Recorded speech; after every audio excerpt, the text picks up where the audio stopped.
یہ صحیح بات ہے, آنے والا دوستو, وقت اس سے بتائے گا. ہٹ کر اگر غیر جانبدار ماہرین کی رائے لی جائے تو وہ بالکل مختلف ہے.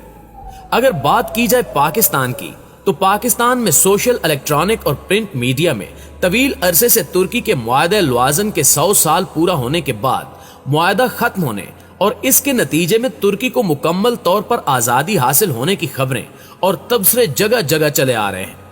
تبصرے دیکھیں تو آپ کو محسوس ہوگا کہ معاہدہ لوزان واقعی 2023 میں 100 سال مکمل ہونے پر انجام کو پہنچ جائے گا اور ترکی مکمل طور پر آزاد ہوتے ہی اپنی عظمت رفتہ حاصل کر لے گا.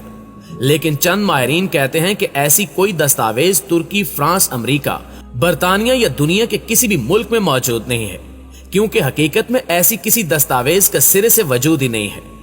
ان ماہرین میں سے چند ایک ایسے بھی ہیں جن کا خیال ہے کہ 2023 میں اس معاہدے کے خاتمے کے ساتھ ہی ترکی اپنی جمہوری حیثیت ختم کر کے خلافت عثمانیہ کو بحال کرنے کا اعلان کر دے گا.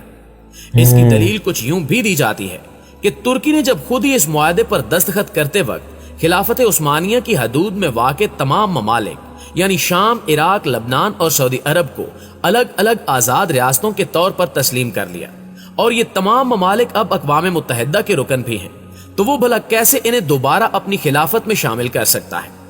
دوسری اہم بات, ترکی اب ایک جمہوری ملک ہے اور اس جمہوری ملک میں تمام اداروں کا نظم و نسق جمہوریت یا ڈیموکریسی کے اصولوں کے مطابق ہی چلایا جاتا ہے. پاکستان کے ماہرین بھی اس بات کا دعویٰ کرتے ہیں کہ طیب اردگان 2023 میں دوبارہ صدر منتخب ہونے کے بعد ملک میں خلافت بحال کر دیں گے. وہ یہ بات بھول جاتے ہیں کہ اردگان نے کبھی خلافت قائم کرنے کا اعلان نہیں کیا, کیونکہ انہیں اس بات کا اچھی طرح احساس ہے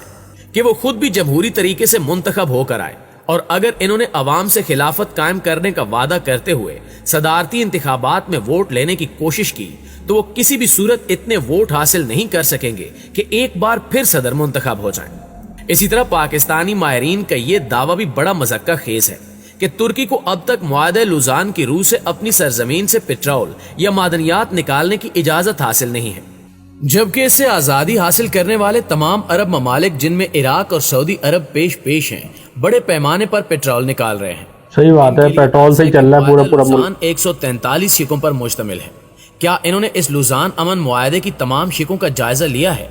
ہم یقین سے کہہ سکتے ہیں ہرگز نہیں, کیونکہ ان شکوں میں ایسی کوئی شک موجود ہی نہیں ہے اور ماہرین صرف سنی سنائی باتوں پر ہی یقین کرتے چلے آ رہے ہیں. ترکی اپنے قیام سے ہی اپنے قدرتی وسائل خاص طور پر تیل اور معدنیات کے حوالے سے خود مختار ہے, بلکہ جہاں تک معدنیات کی تلاش کا تعلق ہے تو ترکی دنیا میں وہ واحد ملک ہے جہاں سے بڑے پیمانے پر معدنیات جو زیادہ تر توانائی کی ضروریات پوری کرنے کے لیے استعمال کی جاتی ہیں کو دنیا کے مختلف ممالک کو برآمد کیا جا رہا ہے. اور اور معدنیات میں ترکی اس وقت 73% پیداوار کے ساتھ پہلے نمبر پر ہے. یہ بھی نہیں پتا لوگوں کو بھائی, بہت اچھی انفارمیشن ہے, پورا کرتا ہے. اس کے علاوہ ترکی میں بڑے پیمانے پر تانبا, کوئلہ, سونا, کرومیم, میگنیشیم, مرکری, لوہا, گندھک, نمک اور دیگر معدنیات کو بھی نکالا جا رہا ہے. ناظرین گرامی, خلافت عثمانیہ جس نے 10 اگست 1920 میں معاہدہ سیور کی کڑی شرائط کو قبول کرتے ہوئے اپنی سرزمین کے بڑے حصے جس میں شام, عراق, تیونس, الجزائر, لیبیا اور سعودی عرب جیسے ممالک کو 3 مغربی ممالک برطانیہ, فرانس اور اٹلی کے حوالے کر دیا تھا, جس پر عوام نے نہ صرف اس معاہدے کو مسترد کر دیا بلکہ سلطان کے خلاف بغاوت کرتے ہوئے غازی مصطفیٰ کمال پاشا کی قیادت میں عوامی فوج تشکیل دی اور ملک میں جنگ نجات یا جنگ آزادی کا آغاز کر دیا. ملک کی آزادی کے جذبے کے ساتھ لڑی جانے والی جنگ نجات کے دوران اتحادی ممالک کو کئی ایک محاذوں جن میں مارکہ چناک بھی شامل ہے اس میں شدید عزیمت اٹھانا پڑی. ان فتوحات ہی کے نتیجے میں اتحادی ممالک اتاترک کے ساتھ مذاکرات کرنے پر مجبور ہوئے. اتاترک ایک کتاب میں لکھتے ہیں کہ معاہدہ مون روس کے بعد اتحادی ممالک نے ترکی کو 4 بار امن مذاکرات کی پیشکش کی اور انہوں نے 3 بار ترک قوم کی خواہشات کا احترام نہ کرنے پر اسے مسترد کر دیا.